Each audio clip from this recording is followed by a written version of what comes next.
Hello, আসসালামু আলাইকুম সবাইকে। কেমন আছেন সবাই? আশা করি ভালো আছেন। আজকে আমি আরেকটি রেসিপি নিয়ে চলে আসলাম। আমি আজকে রান্না করব গরুর মাংসের লাল ঝোল।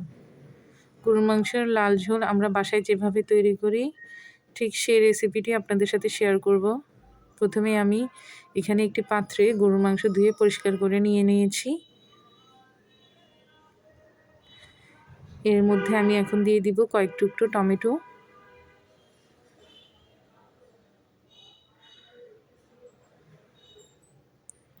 দিয়ে দিব পেঁয়াজ কুচি।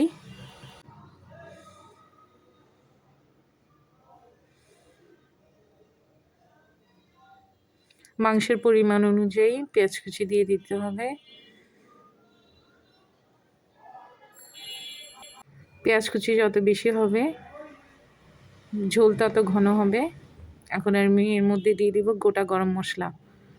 গোটা গরম মশলার মধ্যে এখানে ছিল এলাচ, দারচিনি, লবঙ্গ এবং তেজপাতা।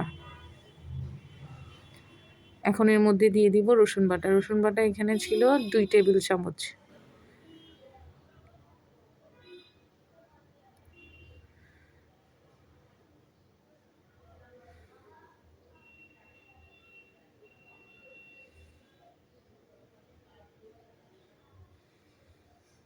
এখন এর মধ্যে আমি দিয়ে দিলাম আদা বাটা। গরুর মাংসের মধ্যে আদা বাটা একটু বেশি দেওয়া লাগে, তাহলে মাংস সিদ্ধ হতে সুবিধা হয়।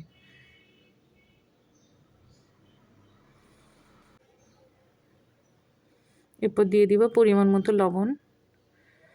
আমি এখানে দিয়েছি 2 চা চামচ লবণ।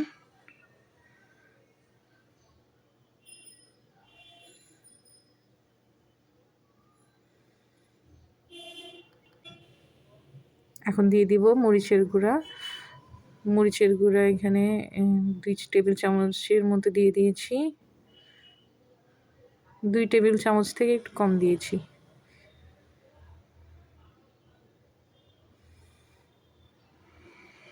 সেখানে ঝাল খাওয়ার পরিমাণ অনুসারে দিতে হয়।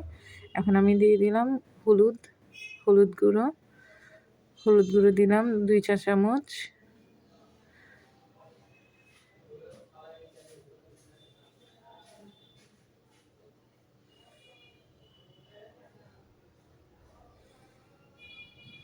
এবার দিয়ে দিব গরম মশলা বাটা।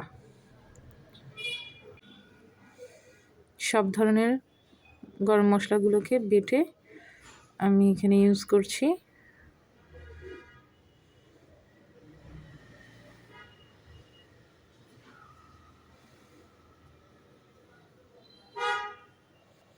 এখন দিয়ে দিব ধনিয়া গুঁড়ো। ধনিয়া গুঁড়ো দিয়ে দিলাম 2 চা চামচ।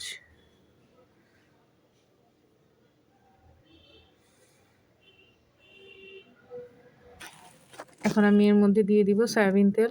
সয়াবিন তেল আপনি মাংসের তেল চর্বি অনুযায়ী এখানে তেল ইউজ করতে হবে।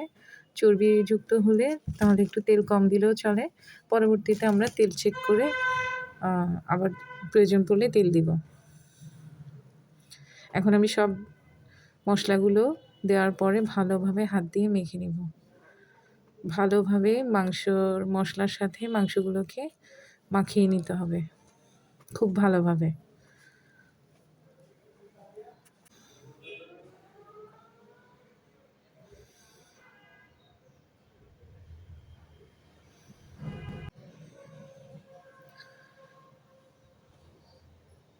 এখন আমি এখানে খুবই সামান্য পরিমাণ পানি ইউজ করব।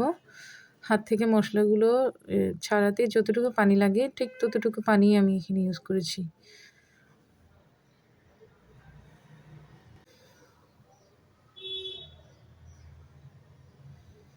এখন আমি চলে যাব রান্নায়। মাংসগুলোকে এখন আমি চুলায় বসিয়ে দেব। চুলায় বসিয়ে ঢাকনা দিয়ে ঢেকে আমি কিছুক্ষণ পর নেড়ে চেড়ে মাংসগুলোকে কষাতে হবে। গরুর মাংস রান্না করা একেবারে ইজি। যদি মাংসের মশলার পরিমাণটা বোঝা যায় তাহলে একেবারে ইজি। এটা যে কেউ রান্না করতে পারবে, শুধু মশলার পরিমাণটা বুঝে দিতে হবে। দেখুন, প্রথমবারে আমি নেড়ে চেড়ে দিচ্ছি ঢাকনা উঠিয়ে।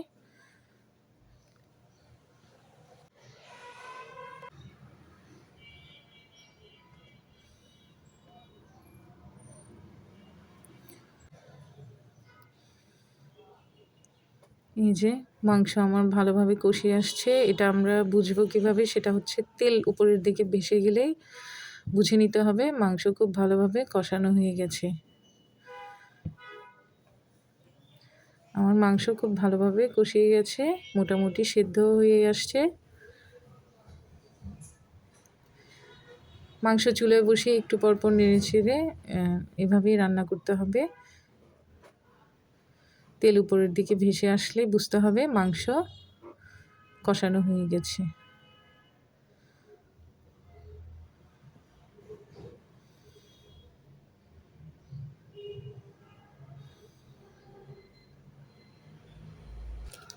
দেখুন কি লোভনীয় লাগছে, মনে হচ্ছে এখনই খেয়ে ফেলি।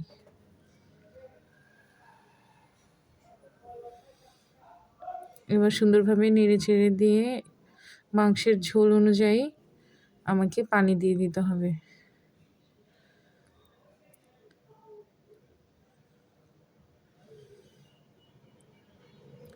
এই পানির মধ্যেই ফাইনাল কষানোটা হবে। এখন আমি এর মধ্যে দিয়ে দিচ্ছি হাতে তৈরি করা গরম মশলার গুঁড়া। এগুলো মশলাগুলো আমরা বাসায় তৈরি করি।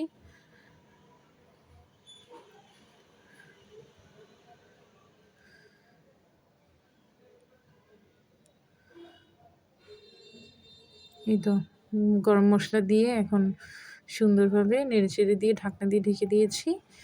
আমার মাংস রান্না করা শেষ। এইভাবেই থাকবে, ঝোল একদম গায়ে গায়ে মাখা মাখা। এই তো তৈরি হয়ে গেছে আমার গরুর মাংসের লাল ঝোল। যদি আমার এই রেসিপিটি ভালো লাগে তাহলে আমার চ্যানেলটিকে সাবস্ক্রাইব করে আমার ভিডিওটিকে লাইক করে কমেন্ট করে দিবেন। ধন্যবাদ সবাইকে, ভালো থাকবেন।